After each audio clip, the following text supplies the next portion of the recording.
말씀은 신약성경 사도행전 16장 19절로 34절까지의 말씀입니다. 신약성경 사도행전 16장 19절로 34절입니다. 제가 먼저 읽고 우리 성도님들이 읽고 교독합니다. 여종의 주인들은 자기의 수익의 소망이 끊어진 것을 보고 바울과 실라를 붙잡아 장터로 관리들에게 끌어갔다가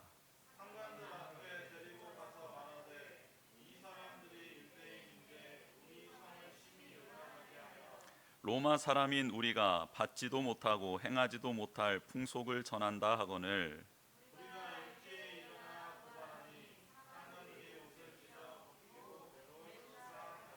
많이 친 후에 옥에 가두고 간수에게 명하여 든든히 지키라 하니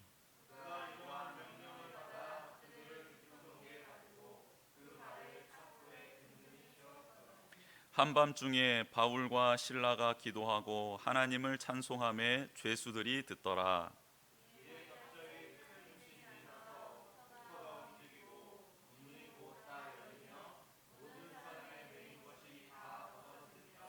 간수가 자다가 깨어 옥문들이 열린 것을 보고 죄수들이 도망한 줄 생각하고 칼을 빼어 자결하려 하거늘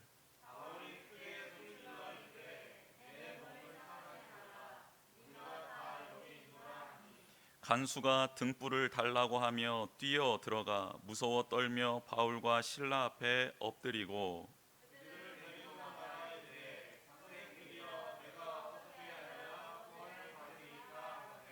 이르되 주 예수를 믿으라 그리하면 너와 내 집이 구원을 받으리라 하고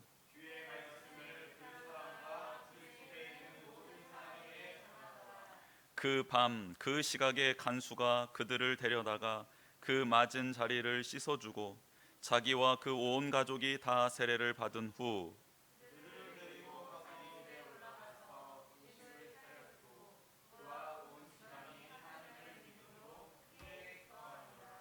아멘. 오늘 말씀을 몇 번이고 읽고 또 듣고 읽고 묵상하고 보는 중에 한 가지 말씀이 깨달아졌고 또 떠올랐습니다. 그 말씀이 어디였냐면요, 마태복음 27장 50절 이하의 말씀이었습니다.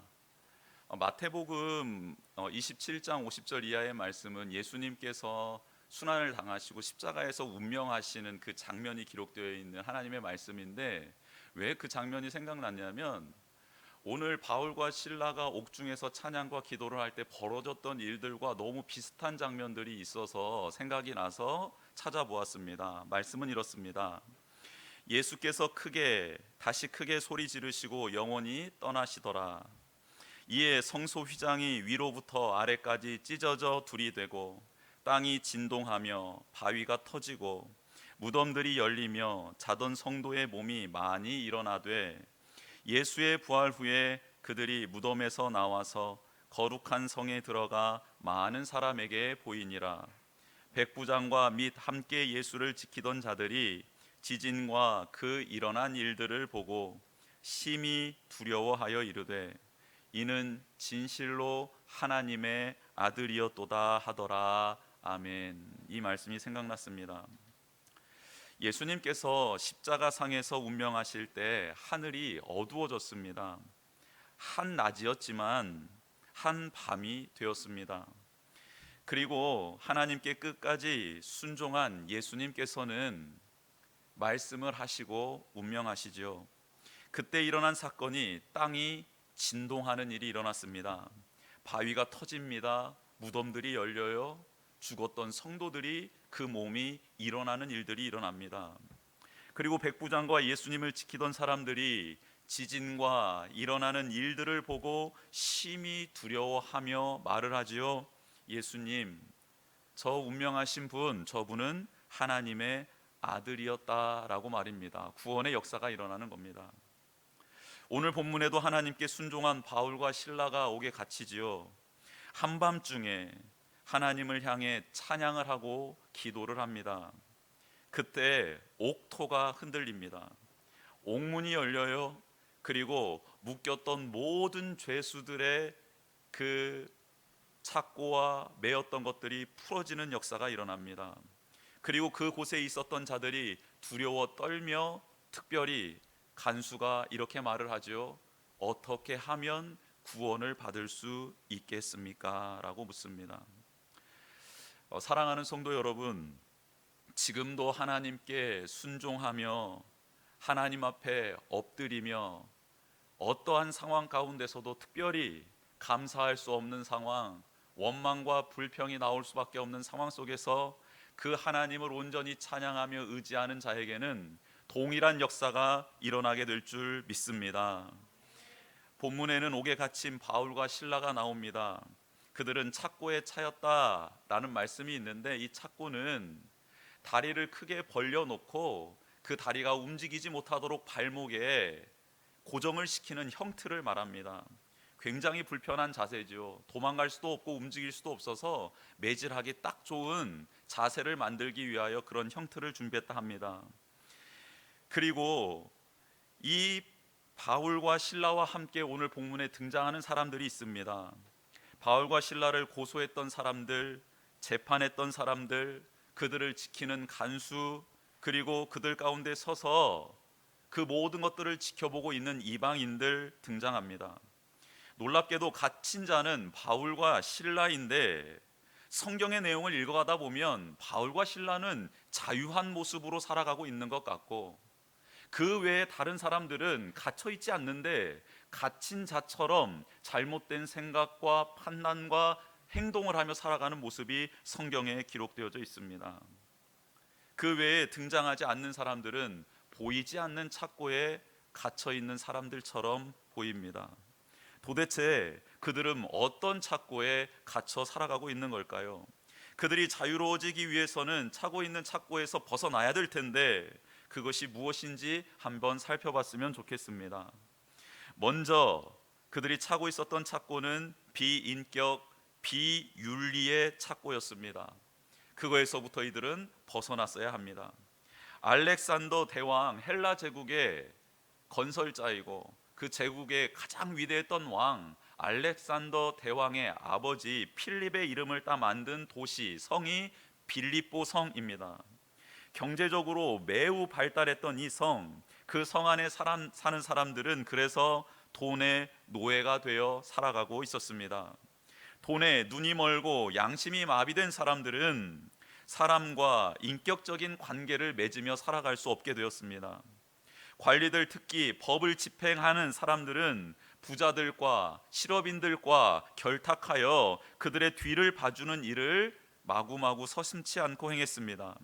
빌립보 성에는 돈에 먼 사람들, 그리고 부조리와 불의로 가득한 일들이 자행되고 있었던 것이죠. 예수님도 재물이 인간을 유혹해 하나님의 자리를 대신할 수 있다라고 경고하신 적이 있습니다. 사람이 하나님과 재물을 겸하여 섬길 수 없다 말씀하셨습니다. 바울도 돈을 사랑함이 일만하게 뿌리가 된다 말하며 돈을 사랑하지 말 것을 경고했습니다. 우리는 삶 속에서 돈을 사랑하게 되었을 때 얼마나 사람이 비참하게 변하게 되는지를 잘 알고 있습니다. 다른 곳에서 예를 찾을 필요가 없습니다. 누구를 보면 압니까? 자신을 보면 압니다. 자신을 보면 알아요. 돈은 세상을 살아가는데 꼭 필요한 도구 맞습니다. 돈이 없으면 음식을 구할 수 없지요. 옷을 입을 수 없습니다. 여가를 즐길 수 없습니다. 수도, 전기, 도시가스 사용할 수 없지요. 우리에게 필요한 모든 것이 돈이라는 수단을 통해 그렇게 소비되고 있습니다. 그러다 보니 돈에 대한 집착이 생기게 되는 것 당연한 것 같습니다. 자연스러운 본성이라 생각됩니다. 더 모아야 하고 좀 더 소유하고 싶어집니다. 왜요? 그러면 좀 더 편안한 삶이 우리를 기다리고 있기 때문입니다. 문제는 편안을 넘어 내게 평안을 주는 존재로 돈이 여겨질 때입니다. 행복을 주는 존재로 나의 미래를 책임져 줄 수 있는 그 존재로서의 돈이 그 자리를 차지하게 될 때 문제가 발생합니다. 돈이 있으면 의료 혜택을 받을 수 있지요. 여가를 즐길 수 있습니다. 배움의 조건 다양해지고 풍족해지는 것 맞습니다. 그러나 건강과 행복과 나의 미래는 돈이 책임져 주지 못합니다. 돈으로 사람을 살 수는 있어도 그 영혼은 구원할 수 없는 것이지요. 돈으로 집은 살 수 있지만 영원히 거할 처소를 마련할 수 없습니다. 돈으로 육신의 건강은 어느 정도 유지할 수 있습니다. 그러나 부활의 몸을 선물로 주지는 못합니다. 빌립보의 한 여종이 살고 있었습니다. 그녀는 귀신의 지배를 받고 있었지요. 그런데 문제는 그 귀신의 지배를 받는 이 여인이 점을 너무 잘 치는 겁니다. 너무 용한 거예요. 딱딱 점을 칠 때마다 그대로 맞아 떨어집니다. 병든 자도 고침을 받지요. 놀라운 일이 일어납니다. 그래서 그 귀신 들린 여종을 중심으로 여러 사람들이 주인 행세를 하며 돈벌이를 하기 시작합니다. 점을 잘 치다 보니 또 그런 말들이 퍼지다 보니 사람들이 몰려들었습니다. 그녀는 돈벌이 수단으로 여긴 주인들에게 큰 돈을 안겨주었고 그렇게 인격은 무시된 채 살아가고 있었습니다. 그들에게 주인들에게 여종은 더 이상 사람이 아닌 자신들의 돈벌이의 수단일 뿐입니다. 그녀의 인간다운 삶에는 관심이 없습니다. 그녀를 챙겨주고 먹이고 쉬게 하는 이유는 그녀가 계속해서 점을 잘 쳐주기를 바라고, 다른 말로 하면 귀신이 떠나지 않고 잘 붙어 있기를 원하는 마음에 하는 행위들이었습니다. 성령의 열매 중에 충성의 열매라는 게 있습니다. 필립 케네스는 그의 책 열매 맺다에서 다음과 같이 설명을 합니다. 예수님께서 우리가 살아가면서 세상 속에 맺기를 원하시는 다양한 열매 중에 충성이란 열매가 있습니다. 충성은 신실함을 의미합니다. 신실함은 관계 속에서 구현이 되는데 하나님은 이스라엘 백성을 선택하셨고 그들에게 신실하게 행하셨지요. 관계를 맺음으로 하나님은 신경 쓸 일들이 더 많아지셨습니다. 그렇죠. 관계를 맺게 되면 무언가 희생을 해야 되고 양보를 해야 되고 돌봐야 하고 섬겨야 되고 이러한 많은 일들이 생겨나는 게 관계를 맺음으로 인해서 일어나는 일들입니다. 내 시간을 할애해야 되고 물질을 할애해야 되고 은사를 쏟아 부어야 되는 것이지요. 그래서 관계를 맺어야지만이 신실의 열매, 충성의 열매가 맺어질 수 있다는 겁니다. 하나님은 이스라엘 백성과 관계를 맺으면서 인도해야 했습니다. 그들을 돌봐줘야 됐어요. 지켜줘야 했습니다. 순종하지 않으면 겉면에 돌이킬 수 있도록 방법들을 제시했어야 되지요.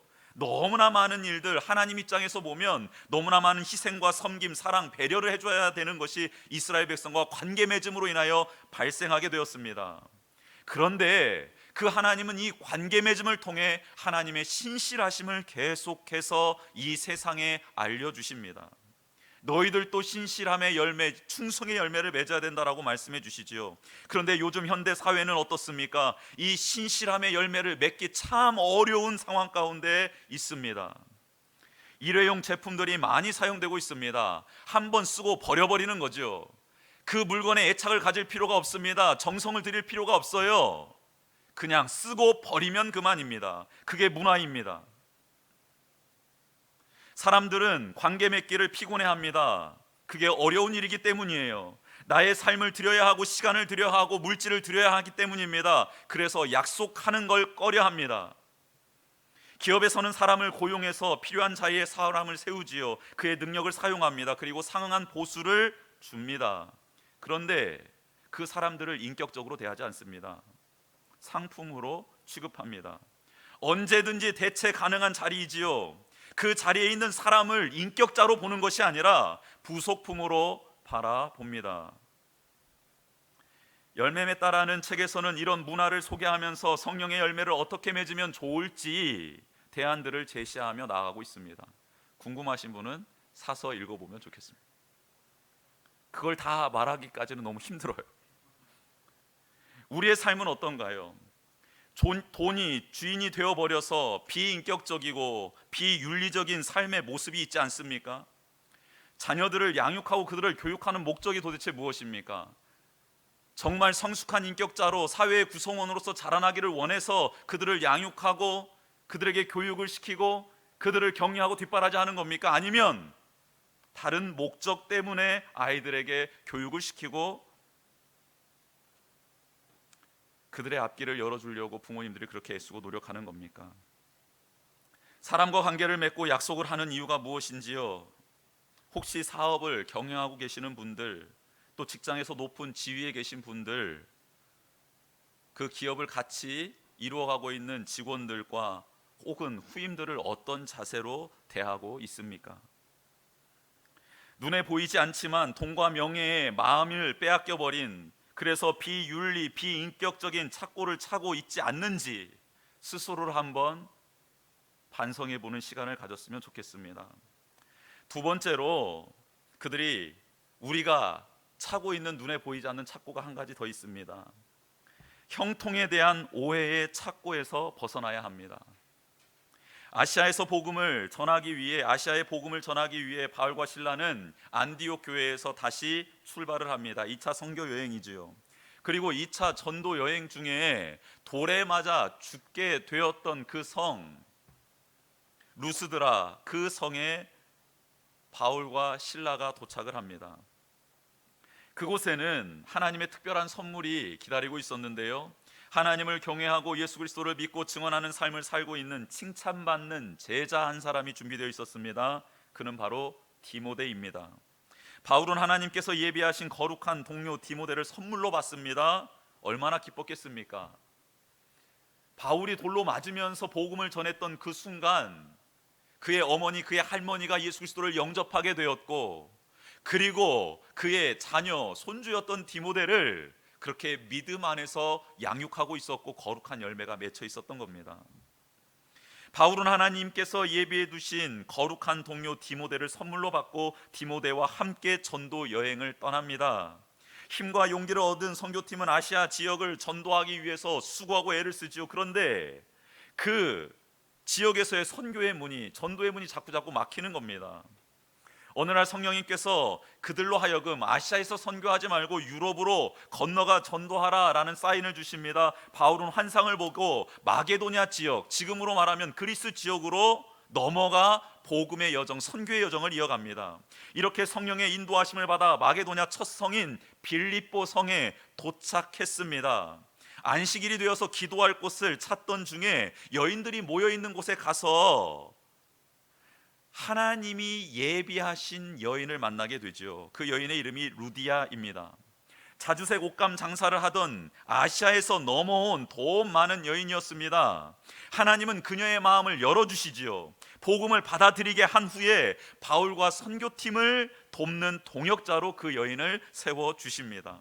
그녀는 자신의 집을 숙소로 제공합니다. 선교팀의 거점 기지가 마련되는 기적의 역사가 그 자리에서 일어납니다. 일이 너무 술술 풀려가고 있었습니다. 어느 날 기도하기 위해 길을 나섰지요. 그런데 그 선교팀에 귀신 들린 여종 한 사람이 찾아왔고, 바울은 그녀를 괴롭히고 지배하고 있는 그 귀신을 예수 그리스도의 이름으로 쫓아버립니다. 여종은 자유의 몸이 되어버립니다. 그리고 이제 더 이상 귀신의 지배를 받지 않고 스스로 생각하고 결정하고 인간다운 삶을 살아갈 수 있는 환경이 조성이 됩니다. 할렐루야 아닙니까? 인간다운 삶이 이제서야 비로소 예수 그리스도의 이름으로 주어진 기적이 일어났습니다. 그런데 이 일이 있은 후 바울과 실라는 심한 매를 받고 감옥에 갇히게 됩니다. 여러분, 성령의 인도하심으로 지금 순항 중이었습니다. 하나님이 예비하신 사람들을 만났어요. 선교에 필요한 부분들이 채움을 받았습니다. 기적적으로 말입니다. 복음을 전하고 기도할 수 있는 곳도 마련되었어요. 또한 기도하러 가는 길에 귀신 들린 여인은 예수 그리스도의 이름으로 고쳐주었습니다. 기적이 일어났습니다. 그러면 많은 사람들이 몰려와 예수 그리스도의 이름 앞에 엎드려야 되는 것 아닙니까? 교회가 세워져야 되는 것 아닙니까? 그런데 바울과 실라가 누구 앞에 서 있는 줄 압니까?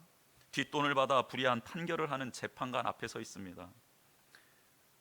그 재판관들은 고소하는 자들의 말만 듣고 바울과 실라의 옷을 벗기고 심한 매질을 합니다. 유대의 법은 40에 하나 감한 매를 때리게끔 태형이 정해져 있습니다. 태형의 매수가 상한선이 정해져 있습니다. 그러나 로마법에는 상한선이 정해져 있지 않습니다. 무자비한 태형이 집행된 겁니다. 얼마나 맞았을까요? 죽기 전까지 맞았을 겁니다. 주변에 있는 자들, 모든 이방인들이 바울과 실라가 맞는 것에 동의했고 두 사람의 고통을 지켜보고 있었습니다. 결국 그들은 깊은 감옥에 갇히게 되었고 바른 착고에 채워졌습니다. 여러분, 어떻게 이런 일이 일어날 수 있습니까? 그런데 성경은 복음을 전하고 성령의 인도하심을 받을 때 고난과 고통이 따른다라고 말씀하고 있습니다. 믿음을 선물로 받아 하나님과 교제하는 자들은 형통합니다. 이때 형통은 세상에서의 승리, 부귀, 영화를 의미하는 것이 아닙니다. 하나님의 뜻대로 순종함으로 하나님이 함께 하시는 것을 성경에서는 형통이라고 합니다. 세상을 지배하고 있는 악한 영들은 가치관과 문화를 지배하고 있지요. 그래서 우리는 그 영향을 받아 자연스럽게 하나님의 뜻과 다른 생각과 태도를 갖게 됩니다. 우리가 하나님의 뜻을 따른다라는 것은 그래서 세상을 거스르는 것이 되고 역행하는 것이 됩니다. 당연히 고난과 고통이 따르게 되는 것이죠. 하나님의 인도하심을 받는 믿음의 사람들은 모두 이 과정을 통과했습니다. 콜링을 받았을 때부터 세상을 떠나 하나님의 품에 안길 때까지 이 과정이 계속 반복되었습니다. 성도 여러분, 어떻습니까? 믿음 생활하다 보면 이해가 안 되는 고난과 고통의 순간을 만날 때가 있지요. 하나님께서 말씀해 주신 대로 순종해서 순풍을 만나 좋은 사람들을 만나고 또 참 이루어지지 않을 것 같은 일들이 이루어지면서 하나님이 나와 함께 하시는구나 고백할 때 있지 않았습니까? 그런데 갑자기 그런 내 앞에, 그런 상황 앞에 너무나도 높은 파도가 떡하니 있을 때 있지 않았습니까? 가만히 서 있으면 좋겠는데 파도가 서 있습니까? 아니죠. 덮칩니다. 순식간에 하나님이 주셨던 은혜, 사랑, 믿음의 증거들이 사라질 때가 있더라는 겁니다. 여러분, 그런데 이게 바로 신앙 생활입니다.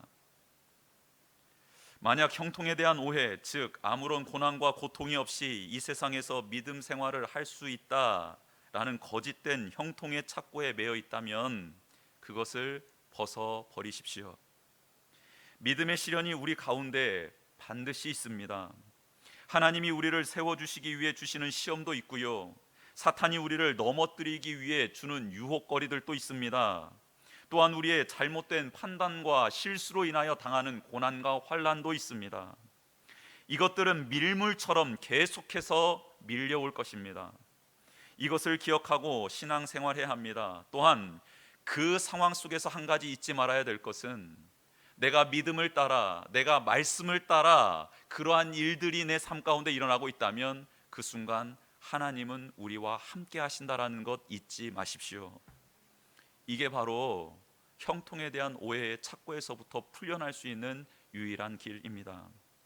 마지막으로 두려움의 뿌리인 멸망과 죽음의 착고에서 벗어나야 합니다. 바울과 실라는 죄수의 신분으로 감옥에 갇혔습니다. 그곳에 간수는 죄수를 관리 감독하며 그들의 자유를 빼앗고 통제하는 그 권한을 가진 사람으로 등장을 하지요. 간수는 자유를 가지고 통제하는 인물이고 죄인은 구속되어 수동적인 사람이 되는 것이 바로 감옥 아닙니까? 매를 맞고 깊은 감옥에 갇힌 바울과 실라는 착고에 차여 발을 못 움직이게 된 상태에서 그렇게 시간을 보내게 되었습니다. 이곳 저곳이 매맞은 것으로부터 아파오기 시작했고 통증으로 잠을 잘 수도 쉴 수도 없었습니다. 그런데 그 상황에서 하나님을 찬양하고 기도하지요. 얼마간의 시간 동안 찬양을 했는지 기도를 했는지 성경은 기록하고 있지 않지만 어느덧 한밤중이 되었습니다. 죄수들이 그들의 찬양을 듣고 기도 소리를 듣고 있는데 갑자기 땅이 흔들리기 시작하죠. 그리고 자신들을 가두었던 그 문들이 열려지기 시작합니다. 그리고 자신을 메었던 착고와 쇠사슬들이 풀어지는 놀라운 기적을 모두가 다 체험하고 있습니다. 간수는 자다가 놀라 일어나지요. 그는 옥문이 열려 있는 것을 봅니다. 당시 죄인들이 탈옥하면 그 죄인들의 형벌을 모두 간수가 담당하는 법이 있었습니다. 그래서 이 간수는 수치를 당하기 전에 스스로 생명을 끊어야겠다라고 칼을 빼 자결하려 하지요. 그때 바울이 소리칩니다. 내 몸을 상하지 말라. 우리가 다 여기 있노라. 믿을 수 없었습니다. 간수는 믿을 수 없었어요. 그래서 등불을 가지고 깊은 감옥, 불도 없는 그 감옥으로 뛰어 들어갑니다. 확인을 합니다. 정말 아무도 탈옥하지 않았고 다 제자리에 있었습니다. 간수는 바울과 실라 앞에 엎드리지요. 죄수들 앞에서는 갑질을 하고 모든 것을 할 수 있는 것처럼 기세 등등했지만 그 간수, 그 사람도 한 인간이었고 상관을 모시고 살아가는 부하였으며 인생의 고민과 아픔을 간직하고 살아가는 평범한 가정의 가장이었던 겁니다. 그는 두려움 속에서 전전긍긍하며 살아가는 나약한 존재였다라는 거예요. 성경은 그 사실을 말씀하고 있습니다. 믿는 자들을 박해하고 있는 자들, 위협하고 있는 자들, 권세와 능력과 힘과 권력을 가지고 무언가 사람들을 탄압하고 있는 자들 또한 두려움에 착고에 갇혀 살아가고 있는 자라고 명시하고 있는 겁니다. 그래서 바울과 실라, 죄수들이지만 너무도 당당하고 두려움이라고는 찾아볼 수 없는 그들 앞에 무릎을 꿇는 겁니다. 죄수가 간수 앞에 무릎을 꿇어야지 간수가 죄수 앞에 무릎을 꿇을 수 있겠습니까? 그리고 그 간수는 모든 사람이 답을 찾고 싶어하는 질문을 던지지요. 어떻게 하여야 내가 구원을 받을 수 있겠습니까? 묻습니다. 당신들처럼 망하는 것에 대한 두려움이 없고 죽음에 대한 공포가 사라지게 하는 진정한 구원을 어떻게 하면 얻을 수 있습니까? 라고 묻는 겁니다. 바울과 실라는 지체하지 않고 진리를 전합니다. 주 예수를 믿으십시오. 그러면 당신과 당신의 가정이 구원을 얻을 것입니다. 우리도 간수와 같이 지켜야 할 것들을 지키지 못함으로 망하게 되지 않을까 하는 두려움이 늘 있습니다. 또한 여기저기에서 들려오는 사건, 사고를 통해 목숨을 잃는 사람들을 보면서 나도 언젠가는 죽을 수밖에 없는 존재, 그 진리 앞에 서게 될 때가 있습니다. 그때도 마찬가지로 우리는 두렵습니다. 이 두려움에 갇혀 있는 한 우리는 자유롭지 못하고 어떤 권력의 자리에 앉게 되건 많은 업적을 이루었던 상관없이 우리는 갇힌 자로 살아갈 수밖에 없습니다. 복음 앞에서 간수와 죄수의 벽은 허물어지지요. 상관을 두려워하지 않고 죄수를 극진하게 대접합니다. 간수는 죄수였던 바울과 실라를 치료해 줍니다. 죄수가 전하는 말에 경청을 하기 시작합니다. 멸망과 죽음의 착고에서 벗어나자 두려움이 떠나버립니다. 그리고 그는 진정한 자유인이 됩니다. 그리고 죄수들을 인격적으로 대하며 로마의 법과 상관의 지시를 초월하는 새로운 길을 선택하며 걷기 시작합니다. 간수가 이렇게 변화된 것은 예수 그리스도를 영접했기 때문입니다. 바울도 그리스도인들을 잡아 죽일 때가 있었지요. 그리스도인들을 사람으로 보지 않았을 때가 있었습니다. 또한 하나님을 믿는 유대인으로서 선민 사상에 빠져 형통이라는 것은 하나님을 믿음으로 부를 얻는 것이고 명예와 권력을 얻는 것이며 이 땅에서 잘 먹고 잘 사는 것이라고 인식하며 살았던 때가 있었습니다. 유대인들은 지금도 가난은 하나님께서 내리시는 벌로 인식하고 있기 때문입니다. 또한 그는 율법을 준수해야 하는 강박관념에 사로잡혀 살아가는 사람이었지요.